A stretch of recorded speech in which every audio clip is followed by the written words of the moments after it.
Welcome back, viewers. So, the views of Iqbal, the spiritual Iqbal, the total message of Iqbal, and in that message, the place of religion and its relationship with science is something that stays unresolved in the minds of many. And I would like to see what you have to say about this topic. Well, I think one way to describe the total Iqbal, if that's at all possible, is to look at the type of science that he's critiquing and the type of religion that he's critiquing. Orthodox science tells us that we live in this world and there are absolute unbreakable laws of nature. And the human being is completely subject to these unbreakable laws of nature. The human being is nothing more than a puppet that is, whose strings are being pulled by these laws of nature. That's orthodox science. Orthodox religion says that there is this omnipotent, omniscient, omnipresent God who has written the destiny of the universe and everything in the universe, and the human being is nothing but a puppet in the hands of the puppet master, who is God. So both orthodox science and orthodox religion make the human being nothing more than a puppet, and this puppet plays no role whatsoever in shaping and determining the future of the universe. Muhammad Iqbal's poetry and Muhammad Iqbal's philosophy condemn in the most vehement terms both of these orthodoxies.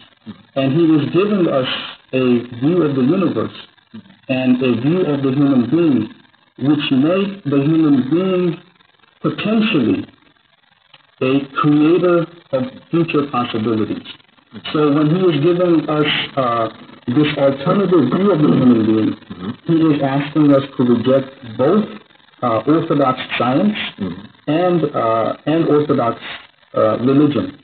And in its place, he is giving us a reconstructed vision of science and scientific laws, and a reconstructed vision of religion and religious teachings. All right. Now, I do take your Iqbal's critique on that we consider the orthodox science, although we can call it the science as it was.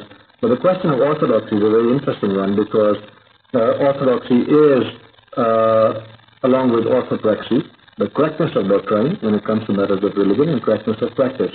So if we throw away, in my reading of Iqbal, he is not a heterodox.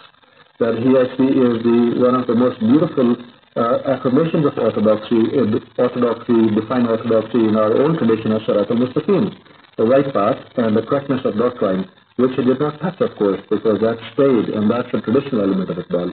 There are certain other things that you mentioned, such as, for example, reconciling Jabr and Qadr, predestination and free will, which several other philosophers have done too. But Iqbal's reassertion came in the most modern times, at a time when he saw the Muslims in such a defeatist attitude that he brought along with the question of free will. He had to emphasize the question of free will. But that does not really abdicate his belief in the overarching ineluctable laws of nature and the omnipresence and omniscience of God. How do you respond to that? Well, obviously that as he is critiquing certain elements of both orthodox science and orthodox religion, in neither case is his rejection of science and religion complete. At the same time, he's affirming parts of both.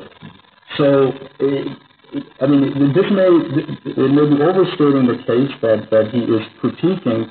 Actually, he is reconstructing, and he's asking us to rethink. Because if we do, for example, you raise the issue of Jabr and Qadr.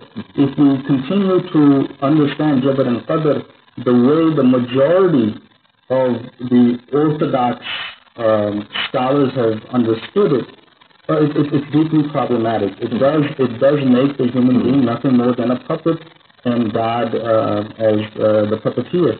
And that simply, for Iqbal's reading of the Quran, Iqbal's reading of the prophetic hadith, it does not justify that particular understanding of the God-man relationship. And turning to you,